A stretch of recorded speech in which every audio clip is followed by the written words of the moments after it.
Nasamsam ng mga operatiba ng Nueva Ecija Police Provincial Office ang hinihinalang shabu na nagkakahalaga ng mahigit 2 milyong piso at naaresto ang 3 high-value individual sa isang anti-illegal drug bypass operation sa barangay Kalipahan, Talavera, Nueva Ecija nitong Enero 20. Ayon kay Police Colonel Harold Daggett Bruno, Provincial Director ng NEPO, pinangunahan ng operasyon ng Talavera Municipal Police Station sa pakikipag-ugnayan sa Provincial Intelligence Unit. Sa naturang operasyon ay naaresto si alias Maria, 38 anyos, Marie Chris, 25 anyos at Juliet, 53 anyos. Dalawa sa kanila ay residente ng Payatas, Quezon City at isa ay mula sa General Tino, Nueva Ecija.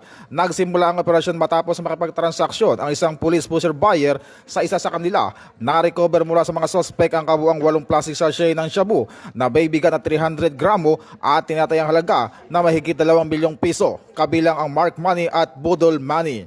Ang 3 naarestong sospek ay harap sa kasong paglabag sa Republic Act 9165 o Comprehensive Dangerous Drug Act of 2002. Ito ang bagong PNP para sa bagong Pilipinas, serbisyong mabilis, tapat at nararamdaman.